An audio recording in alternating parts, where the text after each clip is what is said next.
Right-wingers were furious at the NFL for allowing rapper Eminem to take a knee in support of former NFL quarterback Colin Kaepernick during the Super Bowl halftime show. Now, of course, look, I'm just going to be honest. I don't watch the Super Bowl. I don't watch the Super Bowl. I don't think it's very super. But then again, they do have the halftime show and the commercials, which apparently a lot of people like. That said, I can't show you the video of what happened because nothing is more copyright protected than the Super Bowl, especially the halftime show. But here's a still. That's Eminem doing a little knee, which is great. Except that there were people that were not so happy about this. In fact, you have a lot of conservatives that have written in on social media. I'm gonna read some of them. So now, for one, Charlie Kirk. He's going to start out by saying, the NFL is now the league of sexual anarchy. This halftime show should not be allowed on television. Now, that's not about Eminem specifically, but that is about some of the other parts of the halftime show. Again, just to show you how the rage of the halftime show is kind of dispersed, I should say, about the different elements of the halftime show. But nonetheless, you have some here about Eminem. One person wrote, nobody was moved or inspired by you taking a knee at the Super Bowl halftime show. Another person says, imagine caring about the Super Bowl. Time to walk away from the demented circuses of this fallen world. Wow, that's very, very doomer. Damn. Another person says, Eminem is a buffoon. If somebody asked him why he was kneeling, he would have a hard time explaining it. Okay, so that's really interesting. So now, something that we've talked about before is the freedom truckers, right? So now, if you asked them to explain why it was okay for the freedom truckers to harass people or for them to harass people wearing masks and block roads, and you also ask them, why is that okay when it came to BLM, Black Lives Matter, why that was not okay for them to occasionally block traffic? Would they have a good answer about that? No, of course not. Jeffrey Loomis adds, what a dope. Another person said, Eminem, again you folded. What about again? What about again? What do they mean? Another person says, why does it always have to be about politics and or trying to get public attention? Just perform your music and move on. That right there has just shut up and dribble vibes all over it.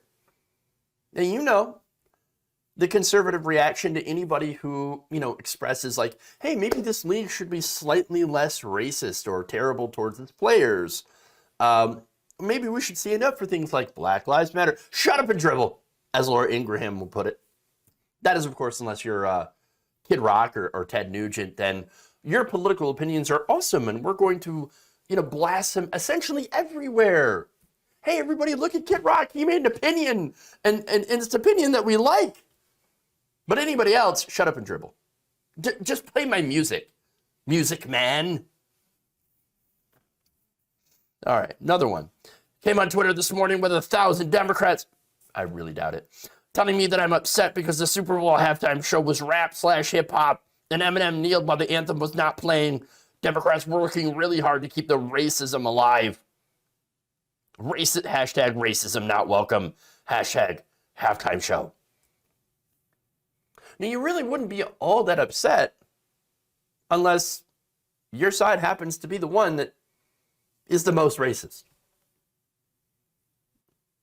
I mean, I'm not upset at all by this. It's just I'm upset the Democrats are calling me racist for some reason. And so what I'm going to do is I'm going to call them racist.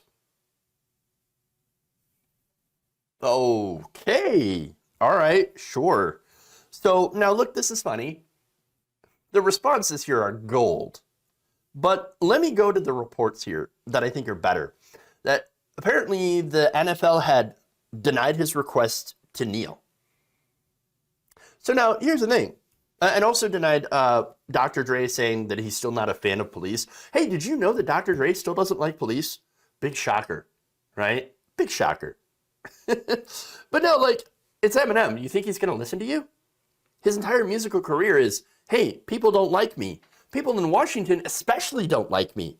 They're trying to censor me in my music. And guess what? They did absolutely try to censor Eminem in his music. And you know who was at the forefront of that? Conservatives. The Republican conservative establishment, along with corporate neoliberals.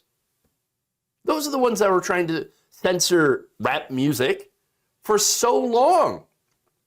And here's the thing, conservatives now believe that they're some sort of hip, cool counterculture. No, conservatives are the establishment. They've been the establishment for a long time. They're not suddenly the cool counterculture, right? And they're like, oh yeah, we're the ones fighting against the establishment. No, you're not.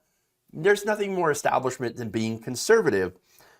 Because what are you trying to conserve? You're trying to conserve the establishment. That's ridiculous. Ridiculous. And for me, of course, I don't care if you're anti-establishment. I'm anti-establishment right now too. But I think what matters to me most is what you want to build after the establishment is torn down. And I want to build a better place instead of a worse place. But anyway, now the NFL denied that report and said, "Oh no, we knew that this was going to happen. It's totally fine." In fact, quote, this is league spokesman Brian McCarthy saying, "We watched all elements of the show during multiple rehearsals this week, and we're aware that Eminem was going to do that." I don't know if I buy that.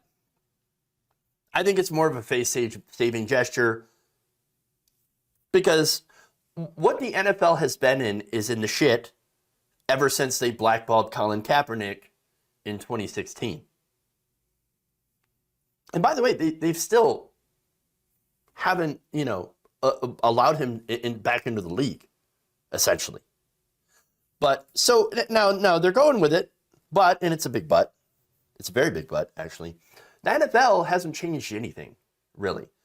Again, with a lot of these corporations that have come out, these so-called woke corporations, right?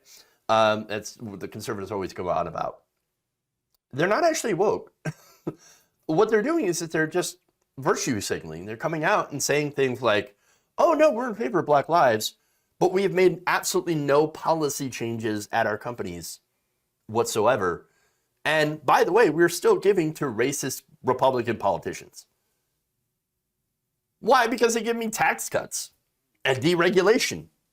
So of course we're going to support them. But openly we're going to say, "Oh no, we're in favor of Black lives. But Black lives matter.